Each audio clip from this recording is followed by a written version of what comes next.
Hi guys, welcome back to my new blog. उम्मीद करता हूं कि आप सभी स्वस्थ होंगे और अपने परिवार का पूरा ख्याल रख रहे होंगे। दोस्तों, आयु अभी कुछ सोच रहा है, लेकिन मैं आयु को जो बताने वाला हूं वो सुनने के बाद आयु चहक उठेगा और आयु खुश हो जाएगा, क्योंकि हमारे शहर का गीता सिनेप्लेक्स वापस शुरू हो चुका है और फिल्म लगी है सूर्यवंशी। Yes yes. और सूर्यवंशी फिल्म कैसी है मैं ये आपको ब्लॉग के एंड में ज़रूर बताऊंगा, और आपको देखना चाहिए या नहीं देखना चाहिए ये भी बताऊंगा। लेकिन इसके पहले मैं आपको बता दूं कि फिल्म में अक्षय कुमार हैं, रणवीर सिंह है, अजय देवगन है और कैटरीना कैफ है। और फिर यस, आयु उसको बाला से जानता है, उसमें बाला है और बाला का फुल एक्शन है, क्योंकि रोहित शेट्टी है तो गजब का एक्शन तो होगा ही। और एक्शन देखने का शौक हम सबको है, तो हम कितने बजे फिल्म देखने जाएंगे अभी ये क्लियर नहीं है, लेकिन 6 से 9 भी जा सकते हैं। यदि हमारा काम हो गया तो हम 6 से 9 भी फिल्म जा सकते हैं, या 9 से 12 भी जा सकते हैं। और आपको ब्लॉग के एंड में जरूर बताएंगे कि फिल्म कैसी है, क्योंकि हमारा मानना है कि फिल्में हमें बहुत कुछ सिखाती हैं। केवल हमारा सोचने का तरीका सही होना चाहिए कि हम गलत को गलत तरीके से देखें और सही को सही तरीके से देखें। बाकी बातें ब्लॉग के एंडिंग के पहले की जाएगी। मेरा कॉन्सेंट्रेट खराब कर दिया। मैं सोच रहा था अब अगली अपडेट क्या करूं मैं।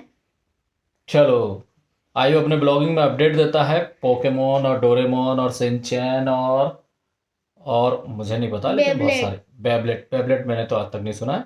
तो आपको सारी डिटेल्स दी जाएंगी ब्लॉग के एंड के पहले। आप कंटिन्यू ब्लॉग देखते रहिए। तो गाइज, हो चुका है मूवी का टाइम। हमने कहा था कि 6 से 9 जाएंगे या 9 से 12, लेकिन आजकल फिल्में होती हैं 2 से ढाई घंटे की, तो हम जा रहे हैं 9 बजे से, जो कि 2.5 घंटे की मूवी है। और आपको बताते हैं कि मूवी कैसी है। चलिए हमारे साथ।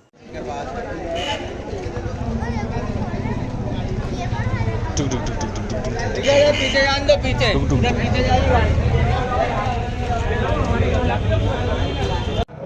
गाइस, गीता सिनेप्लेक्स आओ और पवन से बात नहीं करो तो ऐसा हो नहीं सकता। और हमारे साथ गीता सिनेप्लेक्स के मैनेजर पवन जाट मौजूद है। पवन भाई, कैसी है? सभी को बहुत ही शानदार मूवी है, बहुत बड़े बजट की मूवी है। और सबसे बड़ी बात, अक्षय कुमार, अजय देवगन, रणवीर सिंह, बहुत एक बड़ी स्टार कास्ट है।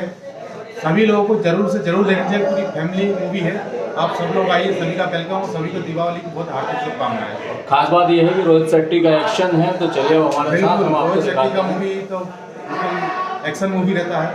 बहुत शानदार मूवी, जबरदस्त मूवी है।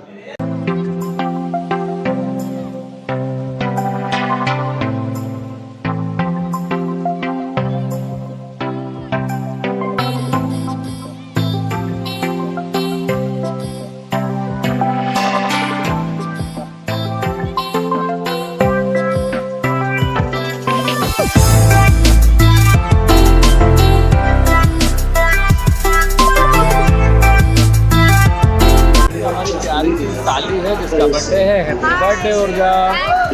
और कहीं जाने वाली है विदेश, और मेरी बहुत ज़्यादा इच्छा है इसके साथ जाने की, लेकिन बाजू में इसकी बड़ी बहन के लिए वो जाने नहीं देगी।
तो गाइस, हम सीधे गीता सिनेप्लेक्स से आ चुके हैं हमारे ऑफिस, क्योंकि आपको बताना था सूर्यवंशी फिल्म का रिव्यू।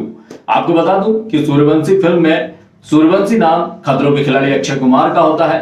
इसमें सिम्बा भी होता है। सिम्बा मतलब रणवीर सिंह, जिनकी कॉमेडी आप सभी को पसंद है। खूबसूरत सी एक्टर्स है कैटरीना कैफ, जिनका रोल ज्यादा बड़ा नहीं है लेकिन वो आपको कहीं ना कहीं आकर्षित करती हैं और जिनका स्टाइल काफी मशहूर है, सिंघम। अजय देवगन भी है। हालांकि रणवीर सिंह और अजय देवगन का रोल ज्यादा बड़ा नहीं है, लेकिन जब वो स्क्रीन पर आते हैं तो अपने आप जितनी भी ऑडियंस वहां बैठी होती है, जितनी भी पब्लिक होती है, वो जोर जोर से चिल्लाती है, सिम्बा सिम्बा, सिंघम सिंघम। फिल्म में रोहित शेट्टी का एक्शन है और मजेदार फिल्म है, पैसा वसूल फिल्म है। आप फिल्म जरूर देखिएगा। जो भी आपका नजदीकी थिएटर है वहां जाकर फिल्म देखिए, आपको पैसे की बर्बादी बिल्कुल भी नहीं लगेगी। फिल्म में स्टोरी आतंकवादी बेस्ड है। सीरियल बम ब्लास्ट होने थे, आपने ऐसी कई फिल्में देखी हैं और कई फिल्मों में आपको बोरियत महसूस हुई होगी, लेकिन इस फिल्म में आपको स्टोरी तो उतनी खास नहीं है, लेकिन आपको बोरियत बिल्कुल भी नहीं लगेगी क्योंकि कॉमेडी बहुत अच्छी है।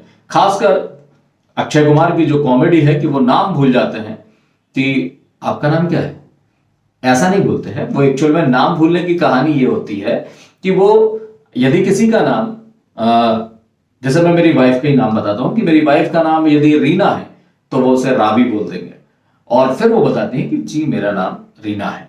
ऐसा ही होता है कि जैसे शिवा का नाम है तो वो शिवा की जगह सिब्बू बोल देंगे और फिर वो धीरे से बोलते हैं कि नहीं नहीं, और उन्हें उनके टक्कर का एक व्यक्ति भी मिलता है। कॉमेडी बहुत ही शानदार कॉमेडी, उसके बारे में ज्यादा मैं आपको नहीं बताऊंगा।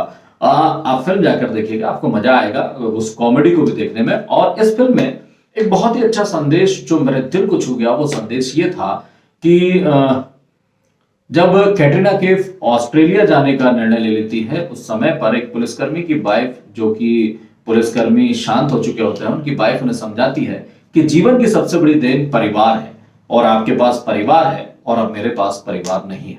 तो मैं भी आपसे कहता हूं कि अपने परिवार का पूरा ध्यान रखिएगा और उनके लिए जो कुछ बन पड़े वो जरूर करिएगा, क्योंकि जीवन की सबसे बड़ी देन परिवार है। इसके बाद फिल्म ने एक सकारात्मक संदेश देने की कोशिश की है हिंदू मुस्लिम, जो कि हम सभी उस चीज को लेकर परेशान है। जब आप थिएटर में जाकर बैठते हैं तो आपको ये पता नहीं चलेगा कि मैं हिंदू हूं या मुसलमान हूं। जब आप देखते हो तो आप मुसलमानों को देखकर भी आप अपने आप में गौरवान्वित होते हैं और हिंदुओं को देखकर भी अपने आप में गौरवान्वित होते हैं। और उसमें एक जगह अक्षय कुमार कहता भी है कि काश हिंदू मुस्लिम जैसा कोई धर्म नहीं होता, धर्म केवल एक ऊपर वाले का होता।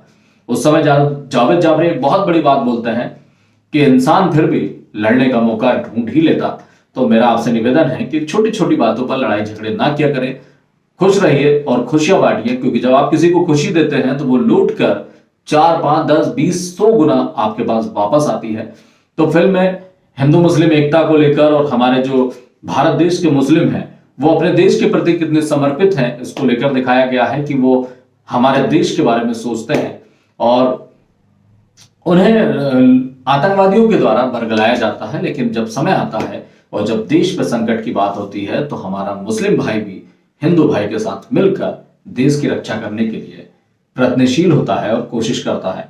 फिल्म में बहुत ही अच्छा सकारात्मक संदेश है। इसके अलावा एक और संदेश जो मुझे बहुत ही अच्छा लगता है कि मुस्लिम पुलिसकर्मी मस्जिद के सामने से अपने पिता से कहता है कि यहाँ बम ब्लास्टिंग हो सकती है, आप सारे लोगों को बाहर निकालिए, और कहता है कि ये मैं अकेला नहीं कर सकता हूँ। उसी समय उन्हें याद आता है कि सामने मंदिर भी है, मंदिर में गणेश जी की आरती चल रही है। वो तुरंत जाते हैं और पंडित जी से बोलते हैं कि आप सभी लोगों को बाहर जाने के लिए बोलिए, और पंडित जी का दिल गणेश जी की मूर्ति को साथ ले जाने का होता है। गणेश जी की मूर्ति को जब वो उठाने की कोशिश करते हैं तो लोग तो उनसे नहीं उठती है। वहीं एक मुस्लिम चाचा उस गणेश जी की मूर्ति को उठाने की कोशिश देखते हैं। मैं रियल बता रहा हूं कि उस समय पूरा हॉल गणपति बप्पा मोरिया के जयकारों से गूंज उठा था। और फिर वो मुस्लिम चाचा भी जाते हैं और उस गणेश जी को मूर्ति को उठा कर लाते हैं और जहां मस्जिद रहती है उसके सामने उसे रख देते हैं।